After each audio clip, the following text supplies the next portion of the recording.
امبارح بالليل تم زيادة 500 جنيه في الصويا، والنهاردة الصبح تم زيادة 500 جنيه في الصويا. يعني الصويا يا جماعة زادت 1000 جنيه مرة واحدة، وتم زيادة 600 جنيه في الذرة الأوكراني. والنهاردة بالليل سعر طن العلف يا جماعة هيزيد. السلام عليكم ورحمة الله وبركاته. اللهم صل وسلم وبارك على أشرف الخلق سيدنا محمد. فضلا وليس أمرا، دعمونا باللايك واشتراك في القناة عشان إن شاء الله بإذن الله القناة تكبر بيكم انتوا.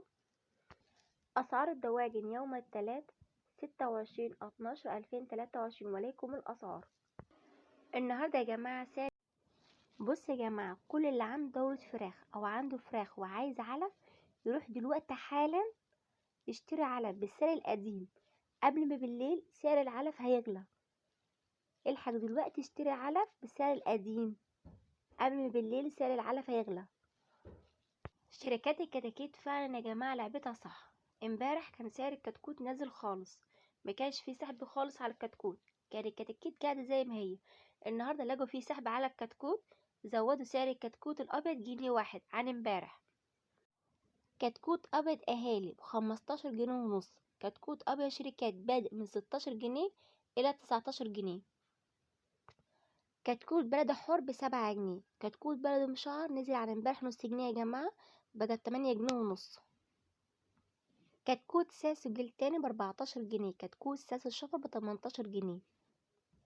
كتكوت بلدي هجين ب10 جنيه ونص، كتكوت بلدي هجين متهجن عالي ب17 جنيه. كتكوت جميزة للبيض ب19 جنيه، كتكوت جميزة للتسمين بيور ب24 جنيه. كتكوت رز فرز برابر ب16 جنيه، كتكوت رز على وشه ب18 جنيه، كتكوت رز فرز ديوب ب24 جنيه.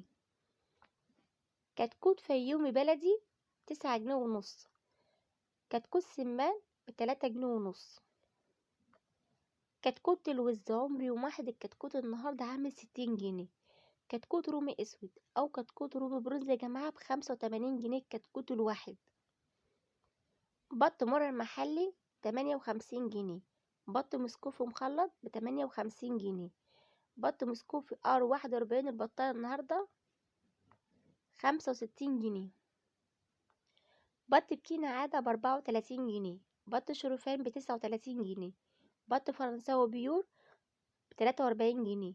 لو عجبكم الفيديو بتاعي واستفدتوا منه اللايك بتاعكم والاشتراك في القناة، والسلام عليكم ورحمة الله وبركاته.